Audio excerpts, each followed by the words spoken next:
Two people, same building, same city, same job title, same $82,000 salary. They even park in the same underground garage. On the 14th floor, apartment 1408 belongs to Alex. On the 3rd floor, unit 302 belongs to Marcus. It's 10:47 p.m. on a Thursday.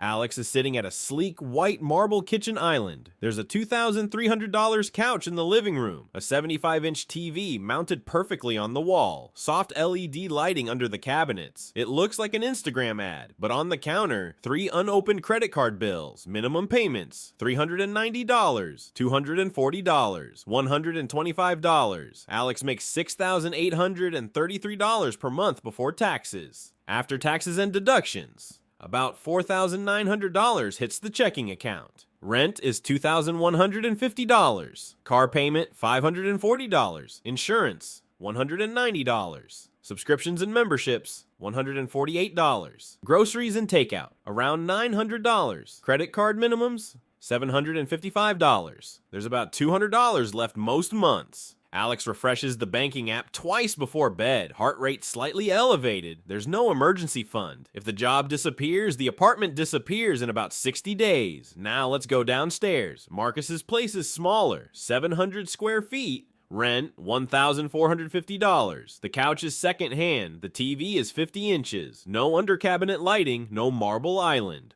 Marcus also makes $82,000 a year. After taxes, same $4,900 per month. Rent, $1,450. Car, paid off. Older Honda. Insurance, $120. Groceries, $550. No credit card balance.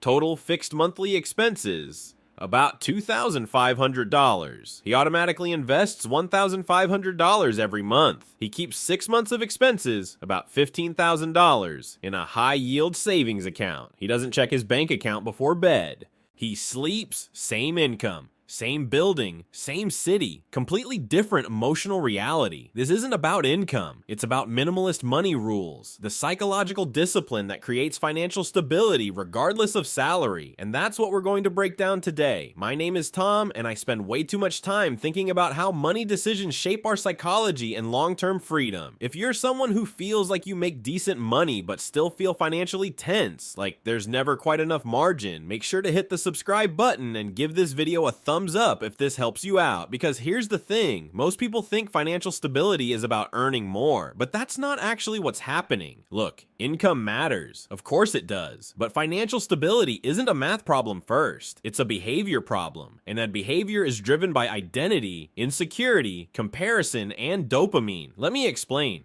If two people make the same amount and one is stressed while the other is secure, then the difference is not income, it's structure, it's rules, it's constraints. Minimalist money rules aren't about living like a monk, they're about removing financial fragility from your life, and fragility is what creates anxiety. So today I'm going to walk you through the minimalist money rules you must follow to always be financially stable. These are not budgeting tips, these are psychological guardrails. Stay with me here, because each rule builds on the last one, and by the end, you'll see why this isn't just about money, it's about optionality. Rule number 1, cap your fixed expenses at 50% of take-home pay.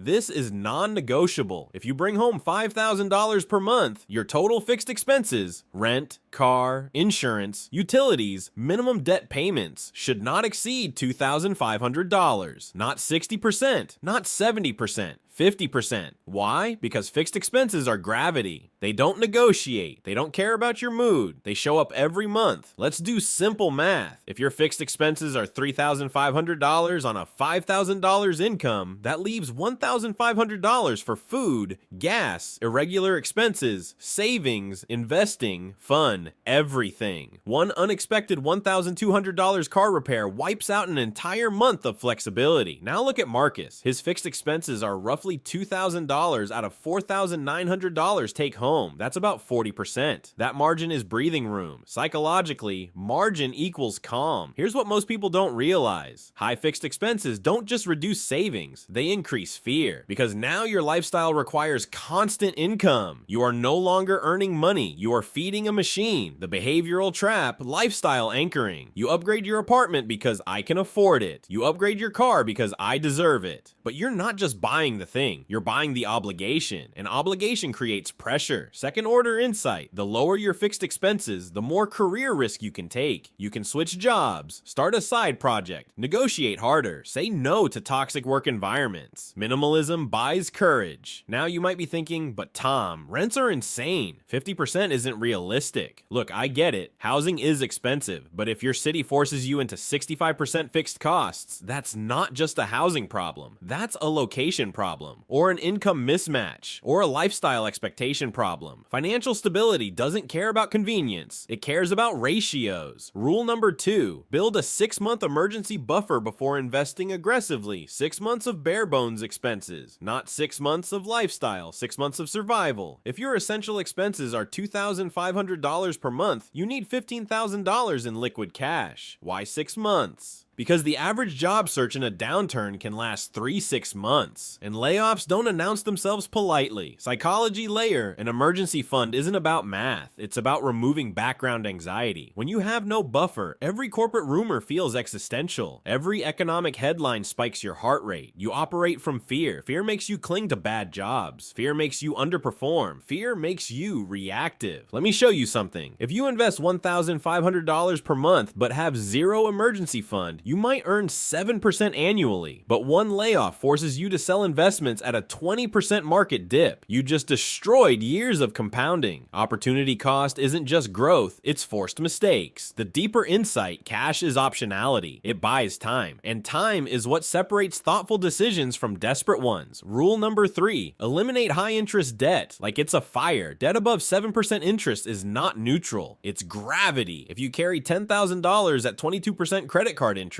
that's $2,200 per year in interest. That's $183 per month evaporating. Invest $183 per month at 8% for 30 years. That becomes roughly $275,000. So that one credit card balance isn't just costing you $10,000, it's costing you $250,000 in future optionality. Why do people carry it? Dopamine. Consumption now, pain later. Credit cards separate action from consequence. You get the reward immediately. The cost arrives invisibly in small monthly drips. The brain discounts future pain heavily. Minimalist rule: if you can't pay it off in full this month, you can't afford it. That sounds extreme, but debt is leverage in reverse. It leverages your future labor, and when too much of your future is pre-sold, you're not free. Rule number 4, automate wealth before you touch lifestyle. The order matters. If you earn $5,000 monthly and manually try to save what's left at the end of the month, you will fail, because spending expands to fill emotional gaps. Instead, income hits account. $1,000 auto transfers to investments. $500 to emergency fund until filled. Then you live on the rest. Pay your future self first. Why? Because willpower is unreliable. Systems beat discipline. Let's run numbers. $1,000 per month invested at 8% annually for 25 years becomes about $950,000. Delay that by 5 years, now it's about $670,000. That 5-year delay costs you $280,000. Compound growth rewards early minimalism. Psychologically, automation removes identity friction. You're no longer trying to be good with money, you just are. Second order insight: automation shifts money decisions from daily emotional battles to quarterly strategic reviews. And emotional fatigue is expensive. Rule number 5, define enough before the world defines it for you. This is where it gets deeper. Most financial instability is not math, it's comparison. You see friends upgrading homes, colleagues leasing new cars, social media vacations, and your brain interprets it as movement. If you stay still, you feel behind. But here's what most people don't realize: they're often financing that image. The average car payment in the US is now over $700 per month. $700 invested monthly at 8% for 30 years? About $1 million. So the question isn't, can I afford this car? It's, is this car worth $1 million future? Psychology layer: consumption is identity signaling. I drive this becomes I am this. Minimalist money rule: separate identity from consumption. You are not your square footage. You are not your badge. You are not your watch. Define enough based on internal metrics, not applause. Because applause is rented. Peace is owned. Now you might be thinking, isn't this just being cheap? No. Cheap avoids spending on everything. Minimalism avoids spending on everything that doesn't matter. Spend aggressively on what genuinely improves your life. Cut ruthlessly what doesn't. That's intentionality. Rule number 6, avoid permanent upgrades from temporary income bonus year, commission spike, crypto windfall. Most people permanently upgrade their lifestyle from temporary income. That's how traps are built. If your base salary supports $3,000 in monthly expenses, but one great year bumps you to $4,000 spending, what happens when income normalizes? You feel poor, even if you're not. That's hedonic adaptation, the treadmill effect. Your brain resets expectations upward quickly. Minimalist rule: treat variable income as variable. Invest at least 70% of bonuses. Upgrade lifestyle only from stable recurring raises. Second order insight: financial stability requires structural consistency. Income volatility is fine. Expense volatility is not. Rule number 7: own assets, not just experiences. Experiences matter, but if every extra dollar goes toward vacations, restaurants, and upgrades, you're renting joy. Assets create recurring options. If you invest $1,500 monthly for 20 years at 8%, you reach roughly $885,000. At a 4% withdrawal rate, that's about $35,000 per year in passive income. That's rent covered in many cities. That's part-time work optional. That's freedom. Psychology layer: experiences give immediate dopamine. Assets give long-term autonomy. One is loud, one is quiet. Minimalism trains you to value quiet power over loud moments. Rule number 8: reduce recurring complexity subscriptions. Financing plans: buy now, pay later. Multiple credit cards, scattered accounts. Complexity creates leaks. If you have 12 subscriptions averaging $18 per month, that's $216 monthly, $2,592 per year, invested at 8% for 30 years, over $300,000. Small recurring expenses are silent erosion, like rust. Psychologically, recurring charges feel invisible. They don't trigger pain signals like a big purchase. Minimalist rule: audit recurring expenses quarterly. If it doesn't create measurable value, eliminate it. Simpler systems reduce cognitive load, and cognitive load impacts decision quality. Rule number 9: maintain a 20-year perspective. This is the macro layer. Inflation averages around 2-3% historically, but recent spikes show it can jump higher. If inflation averages 3%, $1 today has the purchasing power of about 55 cents in 20 years. Your money sitting idle loses value, but your skills, your investments, your ownership stakes, they can outpace it. Think of inflation like silent erosion. If you stand still, you're moving backward. Minimalist stability isn't static, it's adaptive. You must invest, you must grow income, you must think long term, because dependence increases when purchasing power decreases. Rule number 10: build for freedom, not status. This is the deepest layer. Alex upstairs optimized for appearance. Marcus optimized for autonomy. Autonomy means you can leave, you can pivot, you can rest, you can say no.